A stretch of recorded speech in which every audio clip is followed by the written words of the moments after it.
Welcome to our paper presentation. My name is George Obaido. I'll be presenting on mining frequently traveled routes during COVID-19. This paper is going to be presented at the International Conference on Intelligent Systems Design and Applications. Thank you so much to the independent reviewers for accepting our paper. I'll be presenting this on behalf of my other collaborators. Now, basically, I'll be running you through the different sections where we'll look at the introduction of this work, as well as the related research that's been done in this area, as well as the method that was used in mining the frequently traveled locations or routes. And I'll also run you through the conclusion and what we're expecting to do in our future work. Now, COVID-19 has simply caused a great deal of disruption. You and I can attest to the fact that the aviation industry used to be the biggest contributor, to most GDP of a country, and especially the US. The aviation industry has contributed immensely to the tune of 2.7 trillion US dollars. And, it's also indicated as one of the biggest and most active contributors of employment in virtually every country in the world.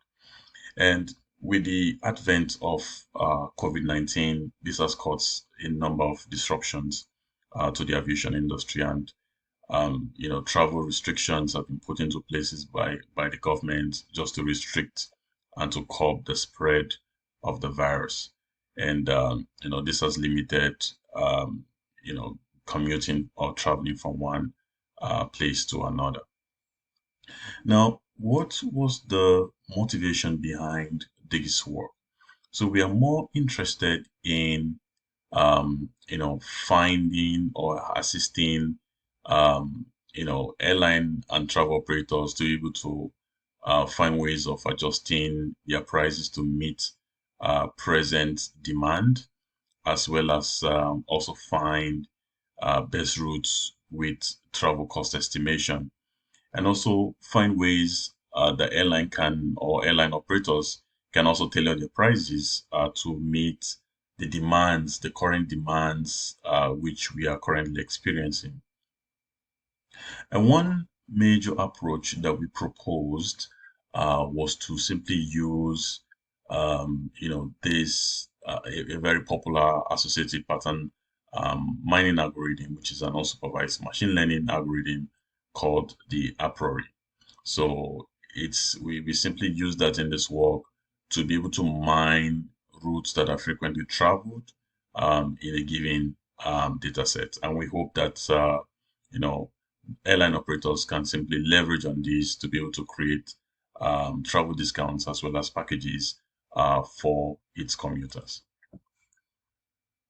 Now, just to give context to the different associative pattern mining algorithms that we proposed in the past, the one we simply used was the Apriori. Nevertheless, there are other popular associative pattern mining algorithms that have been used. There's one called Growth and also ECLAT. ECLAT was simply built on top of the Apriori algorithm, but we simply use the Apriori algorithm because this algorithm has been used for so many use cases. So it has been used for fraud detection, for a number of use cases. Even in health sector to diagnose diseases and the likes. Now, before this algorithm was used for different or for finding solutions to many problems, it was first used by Agawa. Agawa simply used this in 1998, and he now extended, the market basket analysis in 2003, and sort of gave a broader explanation to how this algorithm is being used for so many, or can be used for so many use cases. Now, for market basket analysis, Agawa simply used this algorithm to be able to find frequently or frequent item sets that can be placed in a store. So items, if you go to a normal grocery store, you mostly find out that most items that are frequently purchased by individuals are mostly placed in closer proximity, to each other. So simply use this concept to be able to mine frequently traveled routes. Now, the Apriori algorithm simply uses um, three major metrics, and these metrics are mostly termed as the support, the confidence, and as well as the lift. Now, in most cases, to simply give just a brief explanation to what each of these metrics are all about. The support is mostly gives an indication of finding or checking items that are frequently occurring together. So, given a particular database or transactional database, the support will be able to tell which items are mostly frequently occurring together, given a set of probability, and as well as the confidence, which also measures how well or how often an item can contain the order. So, how confident can you ascertain two different items? And lift gives an indication of finding the likelihood of two or more items frequently occurring together. And in most cases, the this different three different metrics give or are represented in form of probabilistic rules, and these rules tends to show how this algorithm can be applied to many different problems. And when you find out that if the rule had a lift or have a lift of one, then you can simply indicate that these items or item sets are mostly independent of each other. And if it's simply greater than one, then we can simply denote that these item sets are dependent on each other. And in certain cases, if it's less than one, then of course they have negative effects on each other. And just to give a typical example, so you can look at this transactional database. This simply has, up to 10, different rows. And in here, we can simply denote that these are 10 different items purchased by different consumers. And once you put them in an item frequency, you can see that D occurs about 8 times, B occurs 7 times, C occurs 5 times, A occurs 4 times, and as well as G occurs just once, looking at the count of the items that are purchased by a particular customer.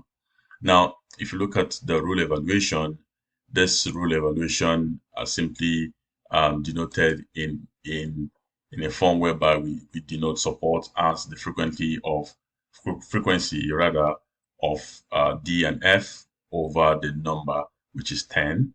And you can see that D and F occurs only twice, and that's why we had 2 over 10. And the support of F, which is only where F occurs in the item set, you can see that F occurs only twice, and that's why we had 2 over 10. And if you look at the confidence of D and F, so that's basically the confidence of D and F is the frequency of D and F, and as well as the frequency of F. And in this case, we can have 0.2 divided by 0.2, which gives 1.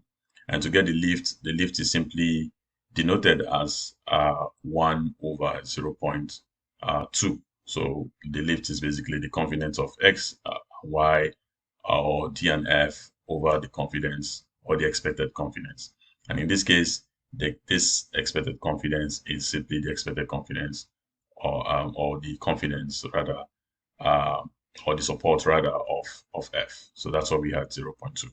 So this gives us 5.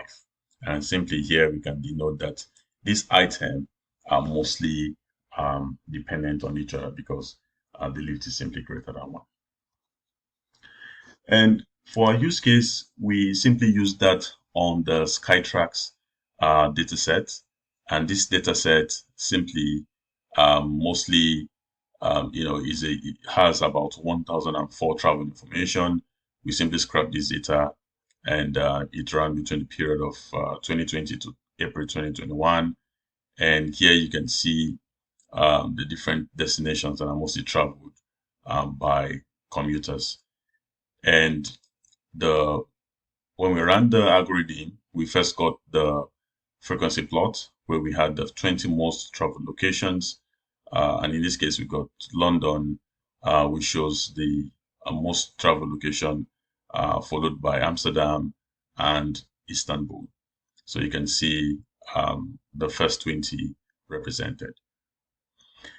Next, we ran the algorithm to be able to find the rules indicated in the data set. So here you can see that we simply had about 463 rules, and we removed a number of repeated rules just to ensure consistency. And all these were given as the support, the confidence, and the lift. So here you can see that the lifts are mostly high. So we can simply indicate that these item sets are sort of dependent on each other. And here we can simply denote that this item set, Vancouver and to London, is mostly very popular, and this is simply a popular route. Now, when we only mined London, so we can simply see from this directed graph that London is mostly the frequent traveled location, given the different destinations, given a different traveled, location. And here you can see that almost all this individual or commuters can simply travel down to London, perhaps maybe because London has one of the highest or the most rich history, as well as cultural vibrancy, and also maybe because London has it's a very popular location within the EU. But currently, I know London is simply out of the EU. But here we can see from this data set that London is one of the most traveled location. And here we can simply indicate that London is one of the most frequently traveled routes within these data sets. Now, just to give context, we've simply talked about how to use the Apriori algorithm to mine frequently traveled location. And this result, we hope, can be helpful to airline operators to tailor their prices to meet the demands of passengers. And for future work, we plan to simply extend this algorithm with, or extend this data sets with other associative pattern mining algorithms like ECLAT and FP Growth, and also simply compare the results and give conclusions. Basically, that's our paper.